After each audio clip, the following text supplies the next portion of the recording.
Hello, boils and ghouls, and everyone creepy in between. This is another episode of the Average Ghost Mom podcast.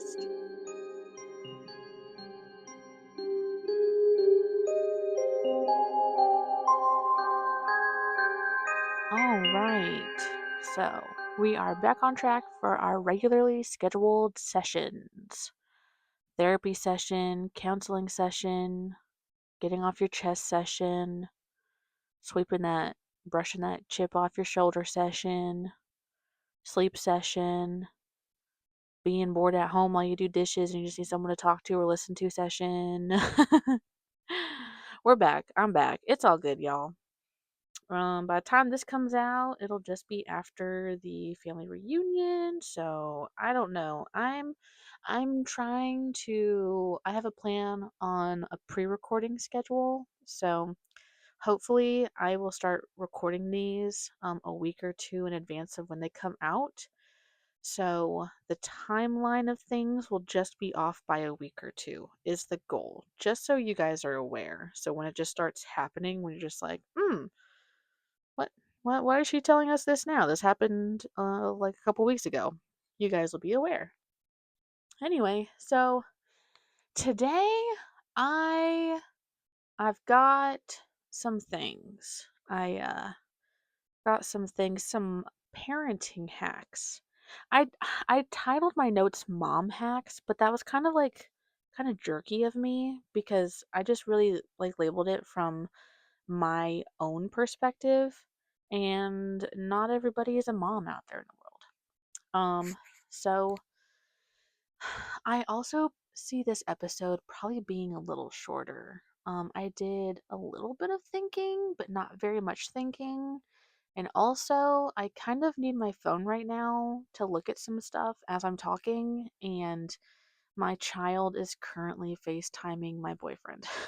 Because, y'all, if you could have been there, when she was staying at my parents' house, anytime, I just miss my Joshy. That's what she calls him, because he's not, we kind of figured out, like, nobody gets to call him Joshy. Like, he absolutely, hell no, you do not get to call me Joshy. Like, I am Josh. He's very strong held about that.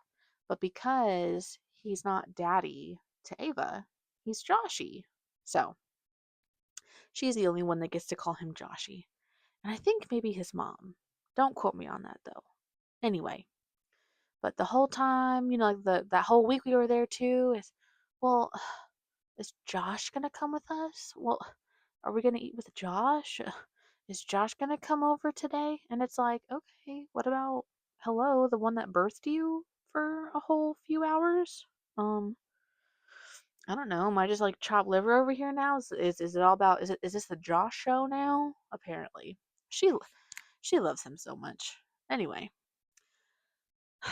yeah, I need my phone to look at a couple things, so I might get that back a little bit later in the episode, but I do have some notes to go off of, um, some things to say. So let's just kind of jump right into it.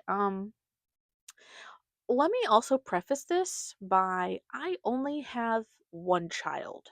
Um, so all of the things I'm fixing to say is from the point of view of of having one child, of a single child situation.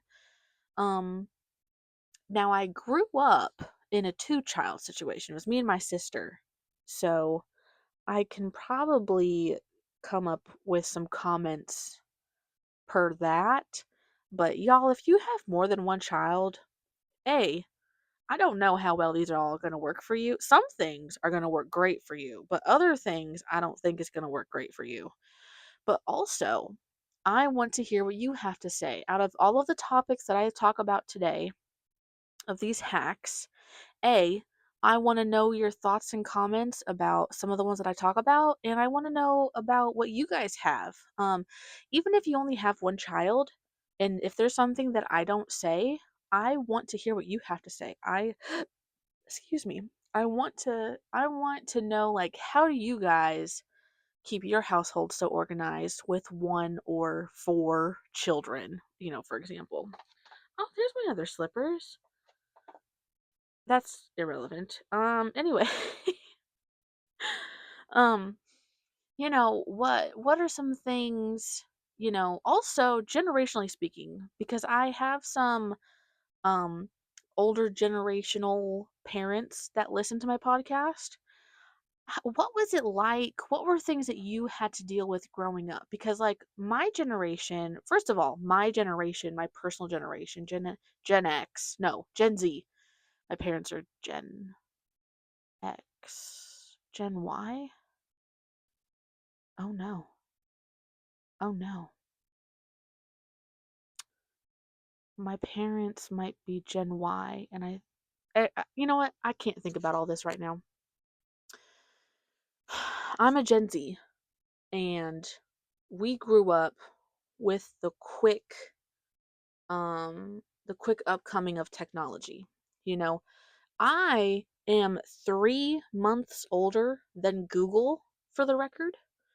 Um, so, me and my sister, I'm pretty sure my sister's Gen Z. I don't think she's Alpha, because she's only 4 years younger than me. So I'm pretty sure she's still Gen Z. Um, but like, she her and I were brought up at the same time period, but we had slightly different, you know, upcomings with the technology side a little bit. Because now, like when I grew up, I did not have all that fancy technology. Like my dad had a laptop and it was the work laptop. My parents had Blackberry phones. We had a Wii at home and we had Nintendo DS Lite. But then, like, besides that, I didn't get my first phone till I was 16 when I could drive. So, like, if I had an emergency and I needed to get a hold of mom and dad, I could. But it was a flip phone. And, like, at that time, Samsung had made their touch phones. People had touch phone iPhones. So, like, we were well into starting to get into the touch screens, and I had a flip phone. So I did not grow up with all this technology that Ava is. And I know like right now there's a big controversy about Gen Alpha having like that's where like the iPad kid comes from, is from younger Gen Alphas. You know what? Ava might not even be a Gen Alpha. She might be the next gen. And is that going to be Gen B, Gen Beta? I don't know. I'll have to look into that. She's born in 2019, y'all. If you know, shoot me a message. Anyway, but you know, we've got the iPad kid right now, and I did not want to start her on a tablet as young as she was, but her dad did, so her dad got her a tablet, and since then she's been pretty hooked, and I am kind of upset about that. But one thing that Josh and I are doing in our household is like trying our best to minimalize tablet time. And the way we do that is like trying to get her interested in other things. Now, she does have a good handful of stuff that she is interested in, but it's also hard because she doesn't want to be alone. So she doesn't really like playing up in her room very much by herself. She'd rather be downstairs. She'd rather be kind of participate. She's learning to participate in like what's called parallel play. So that's when we are doing our own thing in a room and she's doing her own thing. Like individually, we are doing our own thing. We're just doing it like next to each other or like in the same room. So she's learning how to parallel play, which she's very good at with doing on the tablet. Like she understands she can be on a tablet, it's on the couch, and Josh and I could be sitting on the couch watching our own show on the TV, and that's fine. She's okay with that. But it's finding activities that she can do independently that's not the tablet, but still be in the same room as us. That's what's kind of getting hard. Well, that's what was hard, but as she's starting to get older and she's starting to understand like her independence and that sometimes she has to be independent from us, um it's kind of gotten a little easier also with, that young child maturity that she has of being a 6-year-old now. It's getting a little better, but we do sometimes still have those moments, the tantrums when she doesn't want to go upstairs and play with Barbie. she wants to be downstairs on her tablet, or she wants to take her tablet upstairs, or she wants to take her tablet to bed with her, or she has tablet tantrums still right now, but hopefully we can get her broke of that, and hopefully in the next couple years, like, she will understand that she doesn't need to have the tablet all the time. Um, so with that, some activities, like activity boxes maybe, I don't quite know. A lot of these you can just get from Walmart. Like the weird ones that I'm about to pull up, you can just go to Walmart. They have an aisle of activity boxes. It's just hard to find age appropriate activity boxes. Because like the younger they are, you have to keep an eye on them or else they're going to eat sand. You can't just tell your 3-year-old, oh, go out and play in the yard, because they will find a way to unalive themselves somehow. Or at least that's the fear. Um, you can't just tell your 2-year-old, oh, go upstairs and play in your room while I can get this done or something. Like that's not how that works. So now that Ava's 6, she's a little bit more independent. Her gross motor skills, fine motor skills, are a lot better. Um, and she's still working on organization of her activities when she has them out and spread out, but she's getting better. So some things that she's done over the summer, she loves to paint. So I got her a couple different like sun catcher box activity kits. She had a butterfly one. Now, one thing that she did not realize, but it actually kind of turned out kind of cool in the end, she didn't realize that on sun catchers, one side has like raised edges and the other side is flat. So there's a couple that she painted on the back side that was flat, but it gave a really cool tie-dye effect. So that still kind of turned out in the end. But I got her a butterfly set, and I got her like a pet set. I think there was like dogs and cats and horses, and she loved getting to paint the sun catchers. Um, she was gifted sand bottles, so it's where you do the different colored sand layers in a bottle. And that was really fun. The kit that she got had 3 different bottles, and she told us that she wanted to do one with me, she wanted to do a bottle with Josh, and then she wanted the last bottle to be me, her, and Josh. So I thought that was very nice and very inclusive and considerate of her. She didn't have to share that with us, and she did. So, um, she also over the summer has done some figure painting. Honestly, okay, I wrote this note down and I thought I misspelled finger painting, and then I was like, wait, she doesn't finger paint. She has paintbrushes. Why did I write finger painting? I was like, oh wait, no, figure painting. But that's like the little they're not ceramic, but they're not really quite clay either. But the little like not ceramic, not clay figures that you can get and then just paint them. Um she loved doing that. She was gifted some axolotl figures to paint over the summer. And so now they sit on one of the plant shelves. Um, One thing, oh, she got for her birthday was like a jewelry making kit, which I initially was against because I wouldn't personally give that to her until she was closer to like 10 and could understand like these are tiny, teeny little beads. And if you drop one, they will bounce like crazy because beads bounce on tile, you know? And you cannot get crazy and you can't just leave this out. Like, you have to sit here, make the thing, and then clean the whole thing up. And Josh had a lot more faith in her than I did. Josh also gave her a container to do all this in. And then I was still right. She still managed to clumsily dump all of the beads all over the floor. And then she had to clean them all up.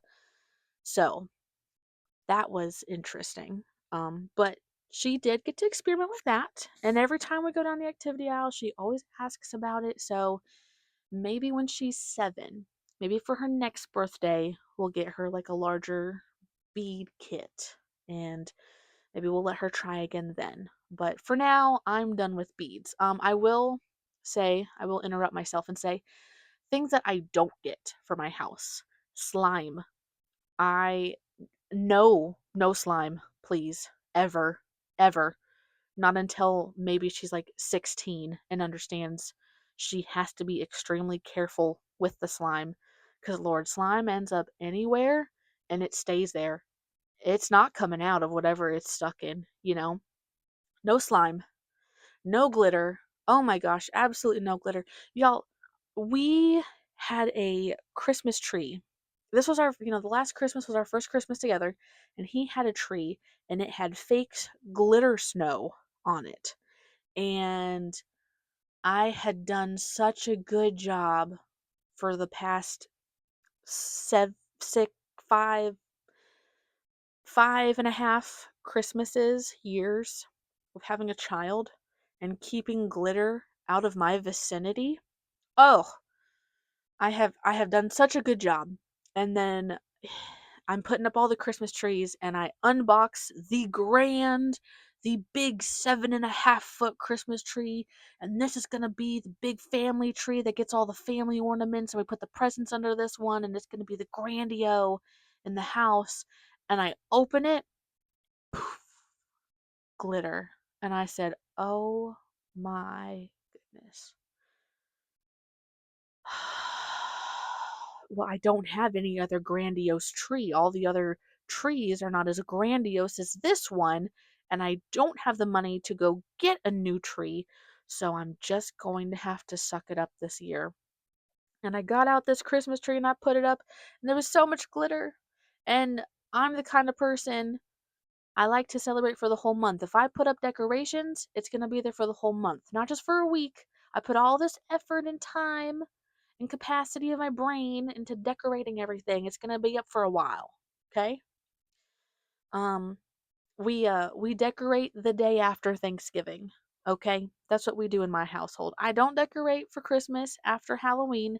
I cannot do 2 months of Christmas. Okay? I'm not the person that says, "Oh, Thanksgiving is a holiday. You can't forget about that." I don't give a shit. No, I can't handle Christmas for more than 2 months.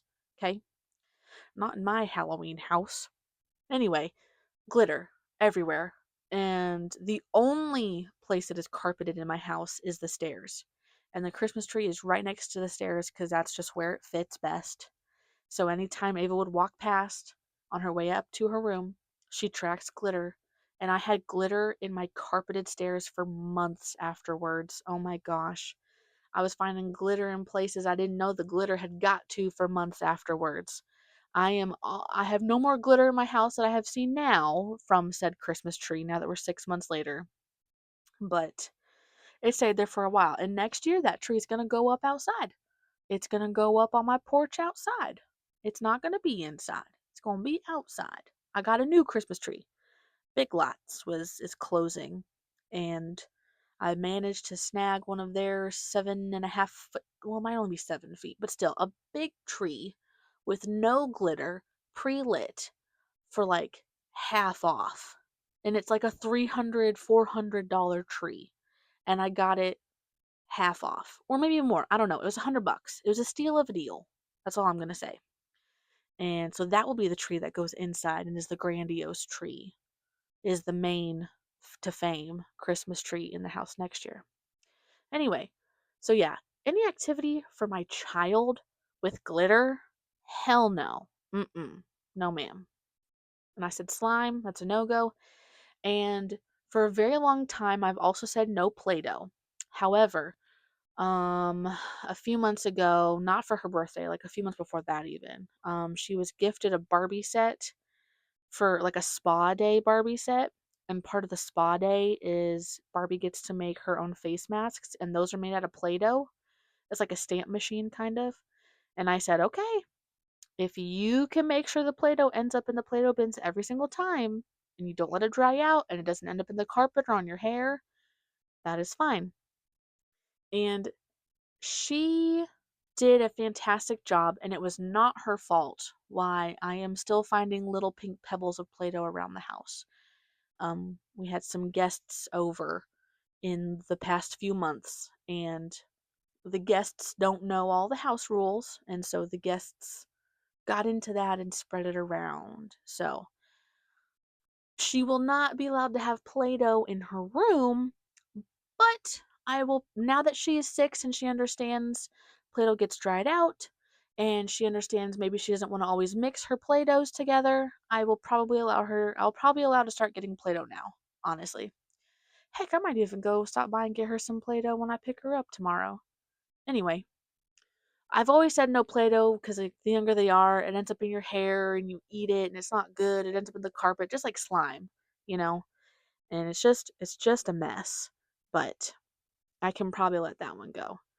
Um, I think that's all of the rules that I've always had. I will always and forever stick to no slime, just because hopefully she'll get to an age to where it's like, what's the point? Like slime is stupid, you know? And then she won't want slime anymore. But we'll see. She could grow up and resent me for not letting her have slime.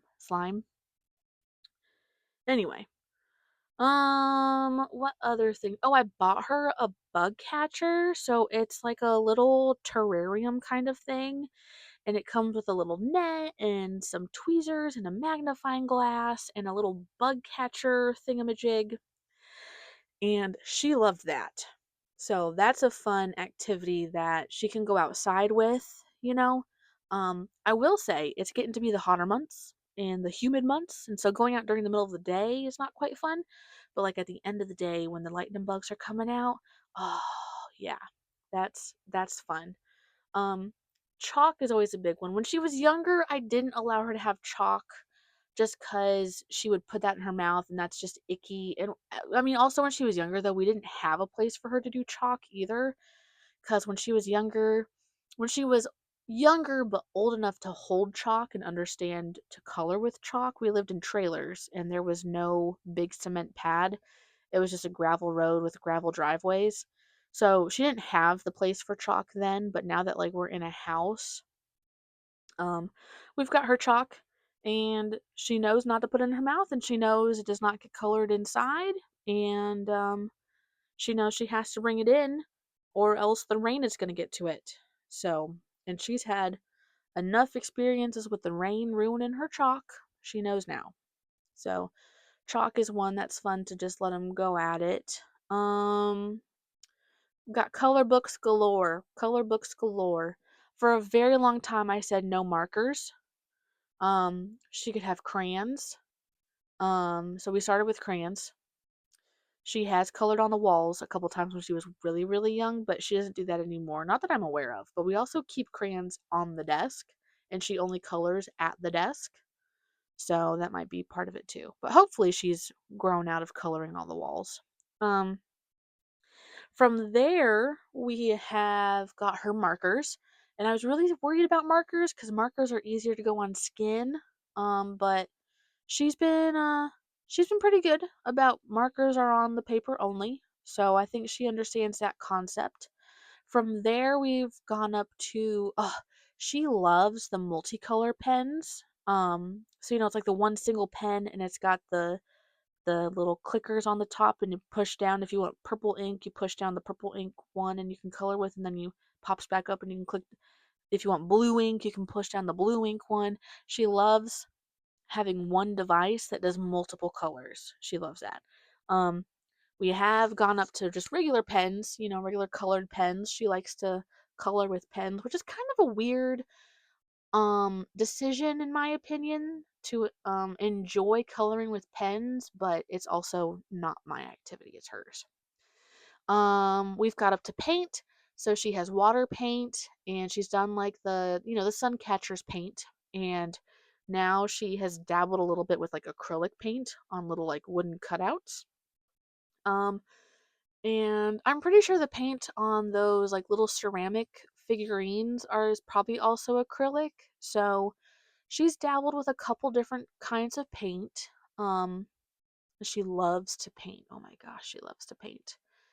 I will have to I'll have to look into more things like that for her. But generally, it's always safe to get her just like a sketchbook because She's got too many crayons, y'all. Okay? For anyone who listens to this and gives my child gifts, she's got too many crayons. Please do not send any more crayons. Do not send any more markers. Do not send any more of anything except for watercolor paint or any kind of acrylic paint. Paint, I never have too much paint, personally speaking. But you know how kids are with watercolor. She will go through a whole watercolor palette in a day if you let her. So, but I always say send sketch pads, blank sketch pads.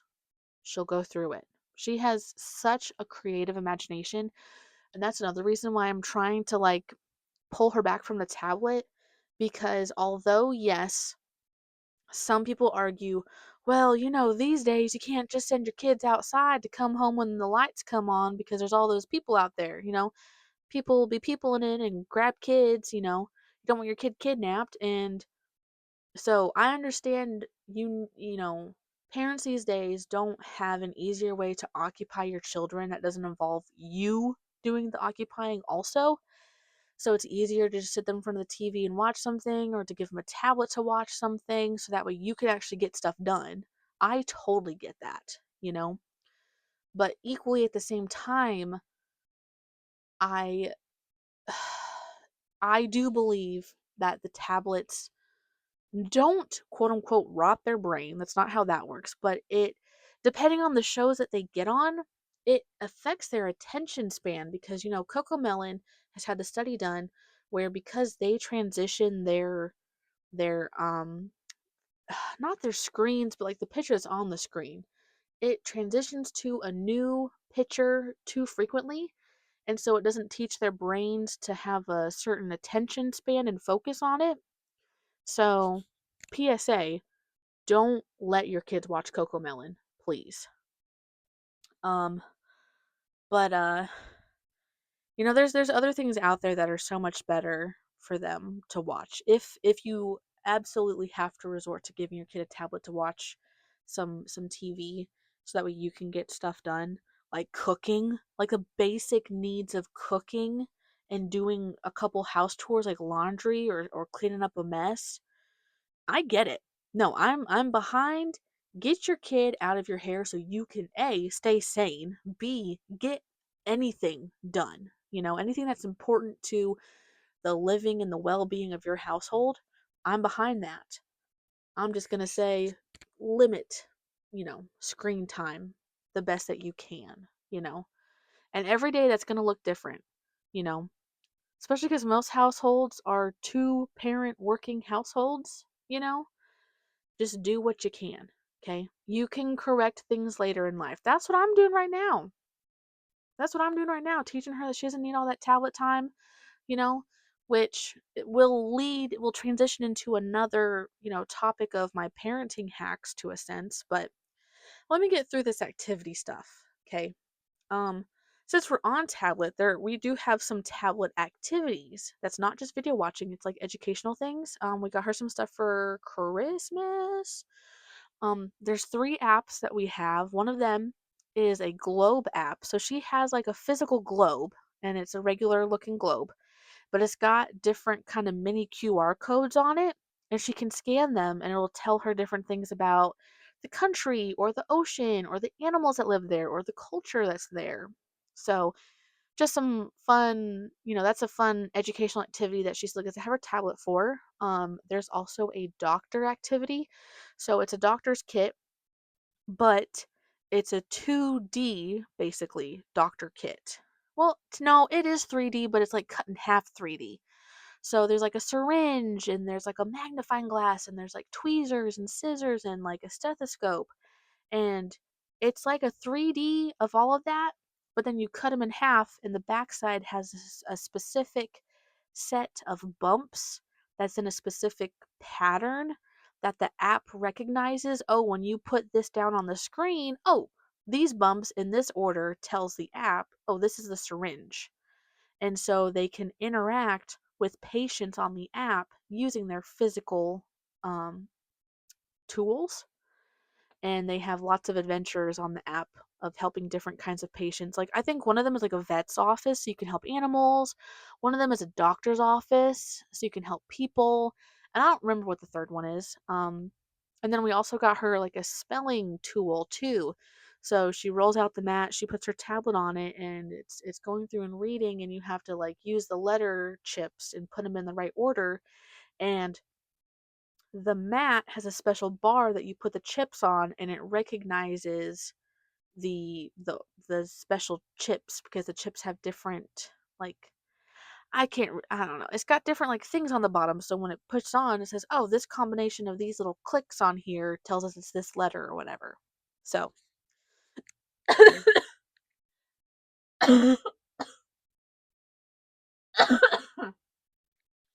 and that, folks, is time for a drink break. Listen to the sound of this can opening. Here's an ASMR for you guys. Ah.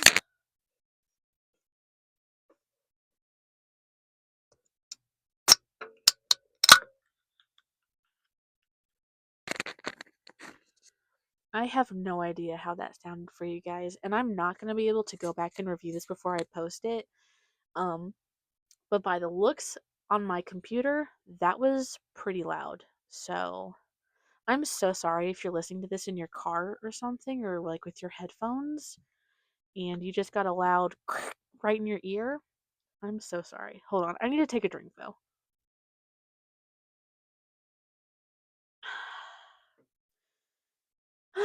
This episode was brought to you by Culture Pop Probiotic Soda. I am drinking strawberry rhubarb flavor. It's one of my favorite flavors. It's a probiotic soda, not a prebiotic soda. Which, by the way, have you seen Poppy's getting sued? Ugh. I just want to live in a world where my country is not trying to kill me from things that I put in my body. That's all I'm gonna say, okay? Poppy's being sued because they advertise that it's for gut health, and there is no scientific, um, there's nothing scientific backing it up. That stuff is either there's no scientific evidence that that stuff is good gut for your gut health, or there's no scientific evidence that poppy specifically is good for your gut. I don't know which one, but it really sucks because I just bought like 10 different flavors to try from Poppy, and then I see the article come out and I'm like, great. So, not even, not even. I finally got a prebiotic that doesn't taste like crap in most flavors, and then it comes back out and it's like, haha, just kidding. Poppy's not actually that great for you. Now, I'm sure it's probably still better than drinking a regular soda, so I might probably still pursue Poppy because I haven't drank a regular soda in so long. Y'all, I haven't drank a regular soda in so freaking long, except for when I went to my parents' house for the week. I had a soda like every single day, and I felt my rosacea flare up. But I haven't drank a real soda in so long because I keep just drinking like these pre and probiotic sodas, and it doesn't make my rosacea flare, and I feel good. Like I don't feel like crap drinking these. So, we will see. Anyway, back to the regularly scheduled program. Um, yeah, so those three tablet activities we have for her. Um, Also, she has kids YouTube, so she'll go through phases of wanting to watch stupid crap, but then sometimes she goes through phases of like wanting to learn about things. For some reason, she was really hooked on tornadoes for quite a few months. Um, I think because at the end of the spring, beginning of the summertime, we were getting so many storms that were producing tornadoes, and we'd have to come sit in the closet so often, and she's never had to do that. Like, there were quite a few times this past tornado season where the tornado was a mile or two away from us. Like, the path that it took, it was just a mile or two away from us. So, like, yeah, we had to go into the closet. Also, The closet is the only safest spot in my whole house. Um, my house does not have a basement. My house has an attic, kind of. It's a weird split attic. My house does not have a storm cellar. And so they always say go to the most inside room of your house, put as many walls between you and the outside as possible. Well, literally every single room in my house has an outside wall touching it. So from there, it's just like the next smallest room. So like I could go to a bathroom with a bathtub, but the only bathrooms with bathtubs, one's on the second floor, not going there, and the other only other one is mine, and two of its walls are outside walls. Um, I could go to under the stairs, but again, two of its walls are outside walls. So from there, the next smallest room that, because the smaller the room, the little bit more structurally sound it um, is my closet, and it only has one very small outside wall. So I think this is maybe 4 feet, a 4 foot wall that touches the outside. Anyway, so yeah. So for a while, she was searching up videos about tornadoes, and she wanted to learn all about tornadoes. And every single storm that came, oh, mom, is there going to be a tornado? Like, no, no, there's not going to be a tornado. Anytime there was any dark cloud in the sky, even if it was just like a little bit darker than the rest, but it wasn't like an actual storm cloud, she'd say, ugh, the sky looks like it's going to make a tornado. And I'd be like, no, no, it's not even raining. Because, like, at a young age, when she doesn't quite understand, if I can get her to think, oh, tornadoes only happen when there's like a really, really, really bad storm happening, which is not entirely true, but it is. They come before the really, really bad storm or like at the end after it's happened, but they don't generally happen in the middle of the really, really bad storm, you know? Um, so if I can, but that's been a while. She hasn't brought it up for a couple weeks. Granted, that's kind of really biased of me to say because I haven't had her at home for a couple weeks, but lately, when she's been home and she's, doing something on the tablet because I'm working, she's been watching some stupid Minecraft videos and she's not been asking about tornadoes as lately. So, I'm excited maybe to get her onto bugs. Maybe she'll start looking up bug videos and learn about different kinds of bugs and stuff. Also with the Montessori school, I'm interested to see what interests peak for her while she's there, and then she comes home and tells us her interests and stuff, and we can do more with that. So yeah, that's I'm interested to see what other interests she picks up and chooses to search on YouTube to learn more about. Um, from there, more activities. Always could put a movie on, but my kid doesn't have the attention span for a whole movie. Not even her favorite movies, like the Frozen movies. Okay. Also, oh, there's activity books. And what I mean by that, okay, when I say an activity book, I mean like a school activity book. Like, you can go to Barnes and Noble and get those like grade leveled books where like let me see. Hold on. Okay, like Kuman is a brand of the school activity books.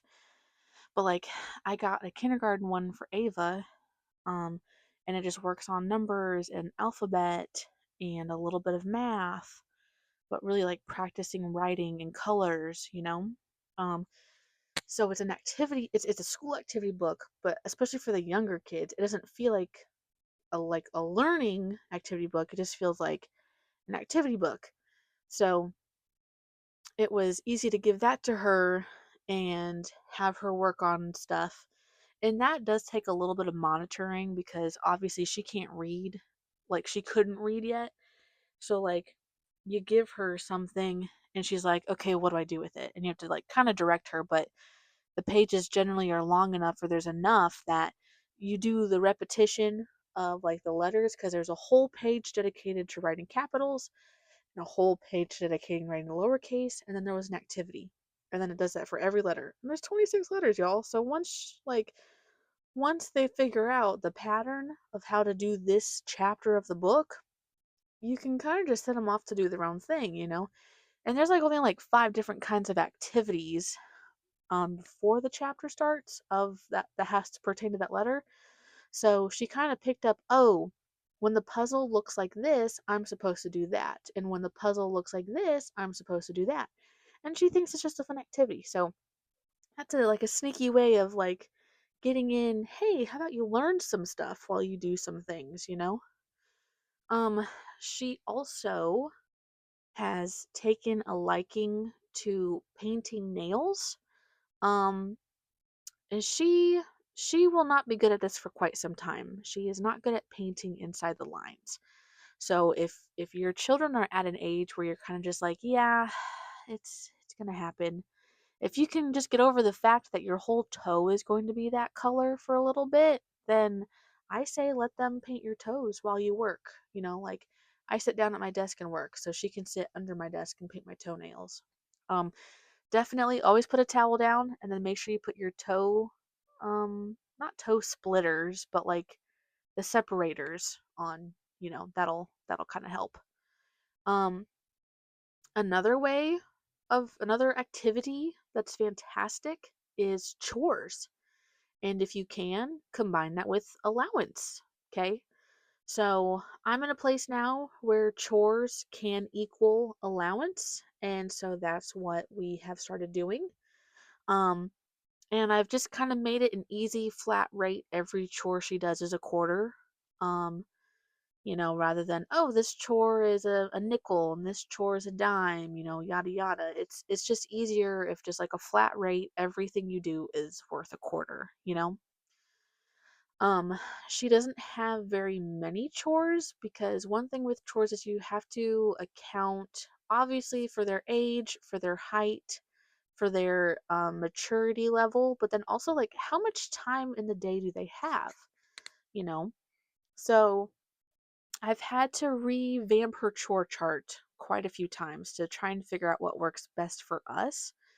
Cause you could do so like she has a tablet. I could make a list on her tablet, but she doesn't know how to read.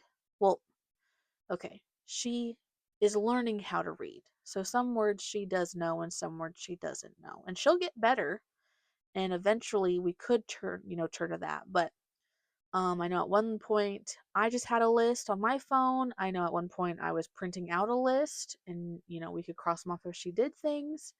So for now, what I'm trying is okay, I'm going to try to explain this the best that I can, like physically what I have set up for her chore chart. Okay. So I purchased a small marker board and I purchased some like long sticky pads, not like the regular like 2 inch by 2 inch sticky notes, but like the 2 inch by like 6 inch sticky notes, like the long ones that's got kind of looks like a notebook almost. Purchased a packet of those. And I purchased some sticky command strips. And I took 4 Post-its and the bottoms I folded and taped up to make like a little pocket. And on the top of each one has what chore. And if I had a bigger marker board, I could have made each sticky note is a chore, and then the little pocket holds the quarters. So as she does a chore, she can take a quarter out of the pocket and puts it in her little piggy bank, right? Ideally, each chore would have been its own sticky note, but I just didn't have the big like enough space. So each sticky note, since I took 4 sticky notes, is so she has 3 sets of daily chores and she has 1 set of weekly chores.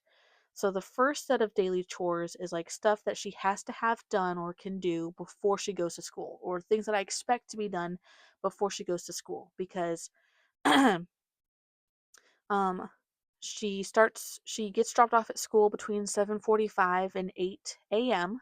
So she'll still be waking up about 6. Well, she was waking up at 6:55 for kindergarten, so I'll probably move it up to like 6:45 because that'll give her enough time to eat and get dressed and to do these 3 things. 3 things. 1, make her bed, you know? 2, make sure her dirty clothes are picked up and put in the laundry basket. So basically, make sure her pajamas are in the dirty laundry basket, not on the floor. And 3, make sure that she cleans up her breakfast mess from the table before we go to school. 3 things. That's it. Super easy, you know? Start small, work your way up. So then that little pocket pouch holds 3 quarters, one for each job. Then she has an after school list, which is to do any homework or any reading that she might need to do, which that she might need parental assistance with, and that's fine. Um, I also expect her to brush the dogs. Wait, that might be a different daily thing. Hold on. Do I have my notes here? I think I do. Here we go. Okay, after school. Oh, check the mailbox. She can run out, check the mailbox, while we're pulling in or whatever. Um, she can dust and vacuum. She can vacuum, and then she has her own little duster. She can dust stuff, even if she's not really actually dusting anything. If she just goes and like wipes down like the handrail or wipes the dusts off the TV, dusts off the TV stand, that's fine. Um, she can help prep or help me with cooking food. So that's definitely something that when I get done working, that she would help me in the kitchen with like cutting produce, you know, or helping me like clear off the counter with dishes that I'm done using, um, helping me get ingredients out from different places and stuff and measuring stuff.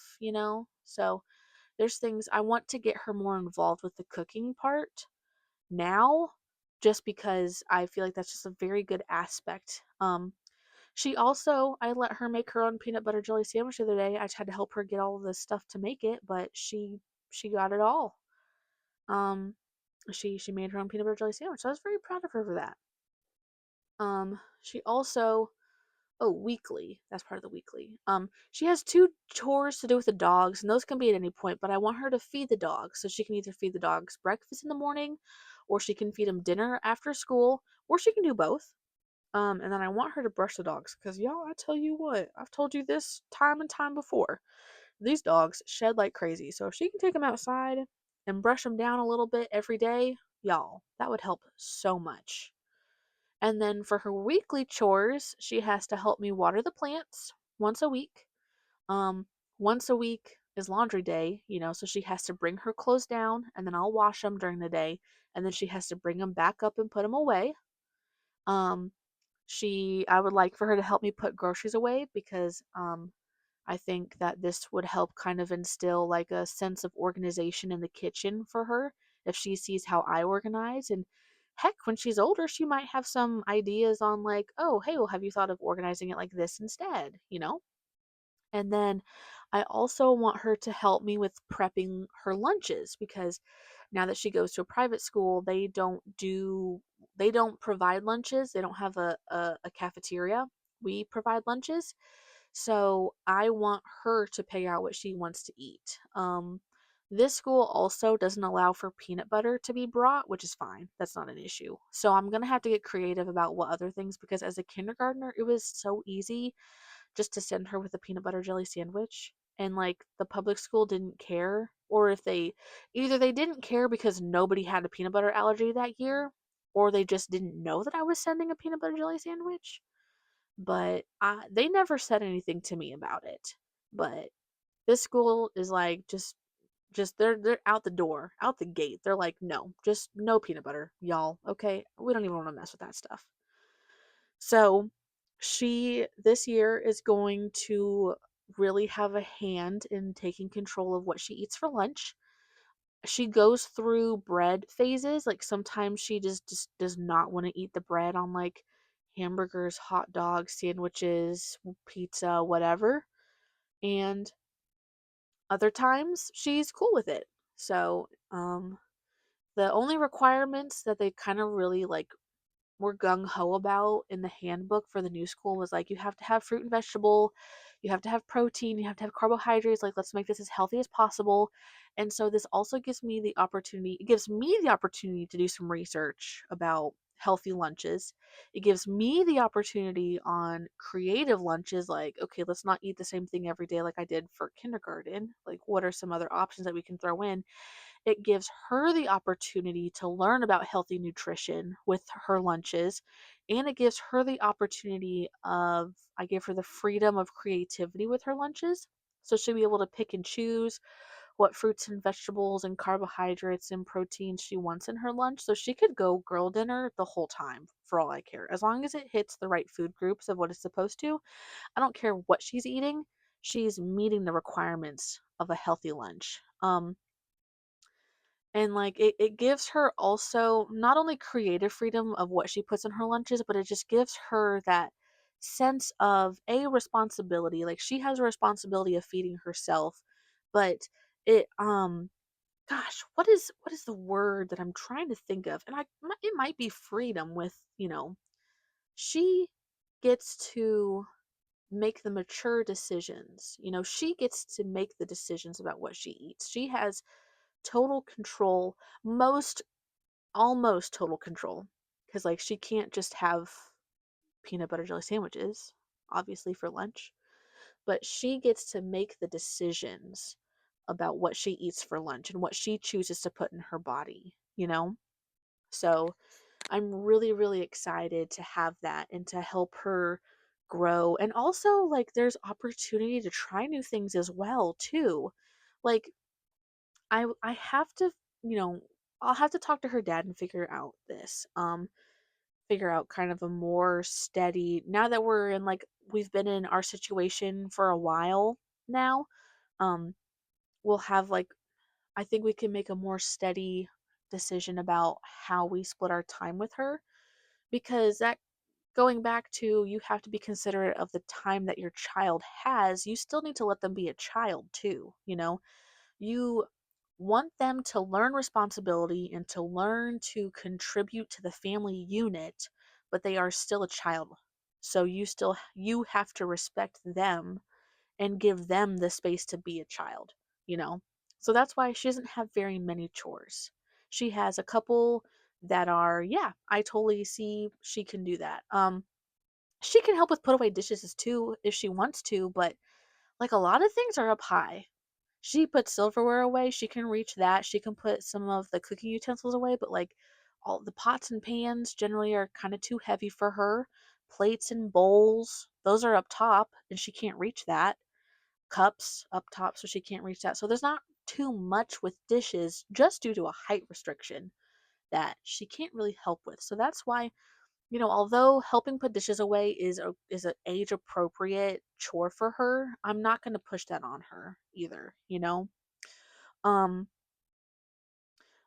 I've also rearranged my chore schedule to include her, because I think I said this last time, but she has brought up to me about how she wishes that her and I would spend more time together. And I said, okay, you know what? You're right. Like, I've been really focused on trying to maintain the house so that way my weekends are free, blah, blah, blah. But you're right. Now that you're, um, thinking freer in a sense, because, like, when they're an infant, a baby, a toddler, they're so needy. They're so dependent. That's the word. They're not needy. They're so dependent on their parent, because they can't do anything. They can, they can't move. They can crawl around. They can walk. They're learning to walk. They're getting into everything. They need supervision 24/7, okay? And there will come a time for parents when finally your child can be independent and you're like, ugh, finally, I've had 3 or 4 straight years of you being 100% dependent on me the whole time. And finally, you can go play with toys in your room by yourself. I can get a break and be in the same house as you, and you not need me 100% of the time. And I definitely took advantage of that. And so now I've had my break. I understand. I see it. She also can communicate to me better too of her needs. So like she can come up to me and tell me, "Mom, I'm bored of playing with this. I want to play with something else." Or she can come up to me and tell me, Mom, I don't want to play up in my room. Can I bring down a couple things and just play in the living room next to you? Because that is something that she doesn't like to do. She doesn't like to be in a room by herself. And so I can respect her better now that she can talk better and complete thoughts and properly communicate to me, because I know that's one thing. I mean, when they're just starting to talk and they're just starting to understand the concept of how to form a sentence, it's like it's very exhausting to try to understand, like, what do you need? Like, what do you mean by waba? Waba. What what does that mean? And it's like they're just trying to say water, cuz like wawa, wawa, waba, wapa, you know? So, I am I have fixed it into my days that I can give her like 2 days during the week. Cuz I think about it like this. It's either going to work out to where Friday after work her dad will come pick her up, or Saturday after work her dad will come pick her up. So I've said, okay, I can dedicate 2 days after dinner. We will do whatever she wants to do. And even if it's, before dinner and she's like, hey, I want to go just walk around Target. I want to go window shop. Let's go to the strip mall and just go window shopping, you know? That's fine.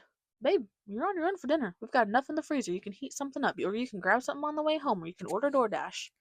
Her and I were going out because that's what she wants to do, you know? Now, to an extent, well, this kind of, I know I hinted back, I touched on this a few episodes back, where she's a single child, so it's kind of easier to give her what she wants within reason. Where, like, with two children, we had two children, I could go window shopping with, but like if we wanted Starbucks, like Starbucks gets kind of expensive. But like for having one child, you know, Starbucks isn't that expensive, especially like if you both get a small drink that equals to your one large drink, essentially, you know? So it does not bother me to be able to take my single child out and to go do things one on one with her. And if she didn't want to do it with me, she wants to do it with both of us. Well, she probably might not be able to get both of us just because Joshy tends to be really, really exhausted. And when he finally gets home for the day, he doesn't want to go back out. But I know it won't be like that every time. I know he will sometimes go out with her if she's like, can we just go out? He'll say yeah sometimes, especially if it hasn't been that bad of a day. He's not always completely tired and doesn't want to go out every day. But it's also respecting his time and space and his energy level after having worked such a hard day, Anyway, so, for now, my plan is Mondays, dinners, we sit down at the dinner table, because that's also something right now this past year we didn't do. She sat at the dinner table and ate dinner by herself. And Josh and I sat in the living room and watched her show during dinner, because that was kind of one of our things. We're like, oh, this is one of our times to spend together. This is one of the activities we enjoy doing together, sitting down and watching TV together. And it's so easy to do that during dinner time. Well, it's really important for your kids to have that family unit time. And so what I've decided is, okay, Mondays we will have the family unit time. Sit down at the beginning of the week for dinner and we talk about whatever. Talk about our day, talk about our goals, our plans, our thoughts, whatever. Then she has 2 days during the week that we get to do whatever the heck she wants to do. Like, this is our time. And if she doesn't want to spend with me, she wants to spend with Josh, that's fine. Or she wants to spend with all three of us, that's okay. I don't care. She gets to plan what we do, and we're going to do it within reason. And then if it's Friday night that we get to sit down and have dinner, then we're going to that I get her for dinner time. Then we're going to sit down at the table. We're going to have like that family unit time. Or it might be Thursday. It just depends. I haven't quite talked with them about that. So, hey, by the way, if you're listening to this, Chris, this is something I needed to text you about. So if I haven't talked to you about this yet, text me. But if I have talked to you about this, then we're good. We're good. I'm just, you get it. Anyway. So, shoot, I said something on my last episode. I don't remember what I said but I said something similar about, oh God, if I haven't texted you about this yet, you should text me. Oh Lord, I don't remember what it was. I'm going to have to re-listen to that. So I remember what I said I was going to do. Anyways, um, so yeah, I want family unit dinner at the beginning and then at the end of the week. And then I want to have 2 days where it's like, girlfriend, this is you and me, you know? Um, because the weekends I generally don't have her. So the weekends I can put as my time to wind down and relax from the work in the cleaning week. And I've shifted it to where I do laundry on the weekends instead of during the week because laundry is a time it's a kind of task you don't stand over and do. You put it in and you walk away for an hour. And then you come back, switch it, and you walk away for an hour. So that's something that I can easily do over the weekends, and I don't need to waste my time during the week do it. I can do tasks during the week that I have to physically stand there over and do, you know? Um, so I've rearranged it so that way I can give my daughter more of my time because I don't want her to just have memories growing up of, oh yeah, my life was okay. I got everything I wanted except for my mother's love because she was too busy cleaning the house all the time. You know, I would feel like a shitty mom. And all I want to be for her is the best mom that I can be. And that starts by listening to your child, hearing what they have to say, and respecting them, you know? Because respect is given, trust is earned. And in the long run, if I want her to trust me and to be able to open up to me when she's like a teenager about her problems and stuff and to not lie to me, it starts by it starts with a foundation, and you have to start building that foundation when they're this young, you know? You have to show them that they have the space to talk and to be heard and to be considered, and you have to respect them enough to A, understand where they're coming from, but then also B, explain to them when they're wrong and when they're right. Accept them and hear them and listen and praise them for when they're right, but then let them know when they're wrong, but do it gently, do it nicely. Don't be demeaning about it. Don't put them down for it. Like, you have to respectfully let them know when they're wrong and explain why, because that's usually where it comes from, is they just have a misunderstanding about whatever the heck it is, and they think, oh, this is the way it is, and it's like, no honey, it's not actually. It's actually like this, you know and I tell you what, my child will probably be the first one to tell you, it's like this, how I said it, because Lord, she's got my genes. I'll tell you that. But she is learning to listen as well, you know? Like when I say, no, no, no, no, no, that's how you think it is. That's not how it actually is. This is how it actually is. I need you to listen. You know, she is learning to also build that plane of respect of listening to me as well. Um, and it's definitely an interesting game with having with not being with her dad anymore, because she has a different level of respect for those who are is not her mom. You know, I can't really speak for her dad's behalf because I know even when we were together, she treated me differently than she treated him. She listened to him differently than she listened to me, you know. So I can't really speak on how things are now, but I know just being in my own household and having Joshi here, she listens to him so much differently than she listens to me. And like, thank God she at least listens to one of us. That's all I'm gonna say on that. But you know, it's just a crazy world. It's just a crazy world, and we're all just trying to be the best parents that we can be for our children. I hope.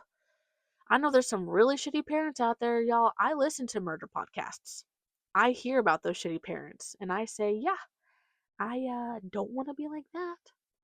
So I hope that I can just be my kid's best friend when we're older.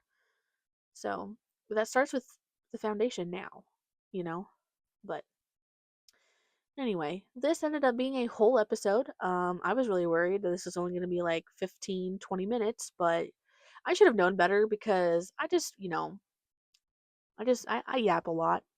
That's why I'm here, is to record my yapping and for you to listen to it, I guess.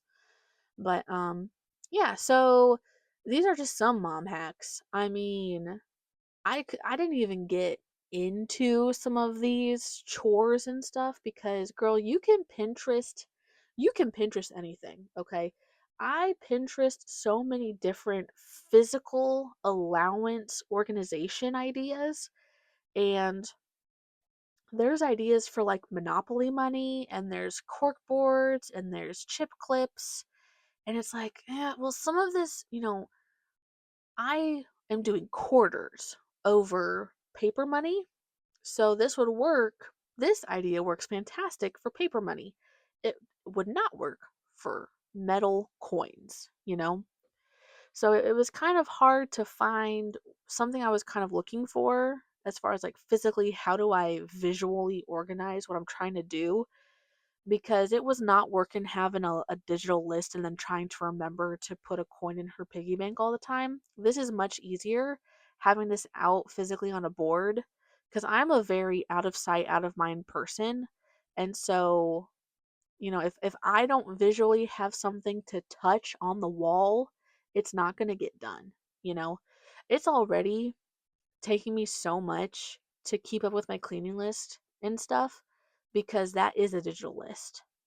I don't have something on the wall for that, but I am putting in a lot of conscious effort into keeping something visual up for me. I have a digital agenda on my tablet, and so I do visually try my best to keep that up all the time when I'm working so I can remind myself like, "Oh, I need to put in, make sure I make time to do this like today," or like, "Oh, I need to make sure I make this phone call," or, "Oh, I need to make sure, when I get done with work, I vacuum first, so that way that can set me up to mop later.